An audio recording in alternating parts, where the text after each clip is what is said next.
You'd seen the job posting 3 days earlier. The pay was almost double what you were making. No experience required. Transportation included. Accommodation included. You remember staring at the message on your phone thinking maybe your luck was finally changing. After a short interview, they offered you the position immediately. That should have been the first warning sign. But when you're worried about paying rent, warning signs start looking like opportunities. The recruiter seemed normal. The office looked legitimate. There were other applicants sitting in plastic chairs filling out forms just like you. Everything felt real. So when they asked for copies of your ID, emergency contact information, and a basic medical examination, you didn't think much of it. You told yourself they were just being thorough. 2 days later, they told you to pack a bag. A van would be picking up new employees that evening. You remember calling your friend before leaving. You joked that if the job turned out to be a scam, you'd be back in a week. Neither of you laughed very hard. The van arrived just after sunset. There were 4 other passengers. Nobody spoke much. Everyone looked tired. Everyone looked hopeful. The city lights slowly disappeared behind you. Then the phone signal disappeared too. At first you weren't worried. Then an hour passed, then another. The roads became narrower. The buildings became rarer. You asked the driver how much farther. He didn't answer. You looked at the other passengers. One of them was already staring nervously out the window. That's when your stomach started tightening. The property was surrounded by high fencing. Not warehouse fencing. Security fencing. The kind designed to keep people in. The gates opened automatically. The van drove inside and closed behind you. The sound of those gates locking echoed in your head. You were shown to a room. The windows were covered. The door only opened from the outside. They told you it was temporary, just until orientation. That night, nobody slept. The next morning, they started medical testing. Lots of medical testing.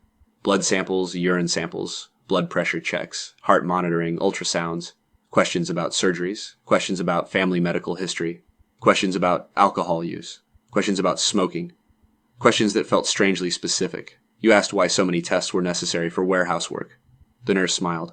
She never answered. By the 3rd day, something felt deeply wrong. Nobody had seen a warehouse. Nobody had received a work schedule. Nobody had signed an employment contract. But the medical testing continued. One of the other recruits disappeared that evening. You never saw him again. When you asked where he went, the staff said he had been transferred. Transferred where? Nobody would tell you. That night you couldn't sleep. You pressed your ear against the door. At first you heard nothing. Then footsteps. Then voices. 2 men talking. One of them sounded annoyed. The other sounded excited. You only caught fragments. Perfect match. Healthy. Buyer already approved. You froze. Your heart started pounding so hard you thought they might hear it through the wall. A buyer, a match.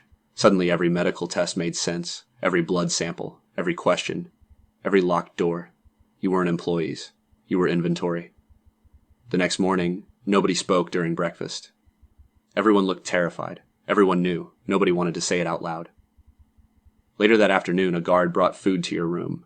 His phone started ringing. He stepped outside to answer it. And for the first time since arriving, the door didn't close completely, just a few centimeters. You stared at it. For a second, you thought it was a trap. Then the hallway remained silent. No footsteps, no voices, nothing. You pushed the door. Slowly. It opened. Your hands were shaking so badly you could barely move. Every instinct had told you to run, but running would get you caught. So you walked. Slowly. Quietly. 1 step at a time. Down the hallway. Past examination rooms, past storage areas, past offices. Then you saw a table. On it were dozens of wallets, phones, passports, personal belongings, confiscated from people who thought they were starting a new job. You found your phone, your ID, your backpack. Then an alarm sounded somewhere behind you. Someone had noticed. You ran. No more hiding. No more walking. You sprinted toward the nearest exit. Shouting erupted behind you. Doors slammed open. Footsteps thundered through the corridor. You burst through a side door and into daylight. A fence stood between you and freedom. You climbed. Cut your hands. Fell hard on the other side. Got up again. Kept running. Your lungs felt like they were on fire. Your vision blurred. But you didn't stop. Not once. Not until you saw people. A gas station, cars, witnesses, safety. You stumbled inside and collapsed. The last thing you remember before everything went black was someone shouting, "Young, call the police." When you woke up, you were in a hospital, surrounded by officers. The compound had been raided. Several victims had been found. Some were rescued. Some were never identified. And to this day, you still think about the moment you answered that job advertisement. The moment an opportunity became a nightmare. The moment you almost disappeared forever.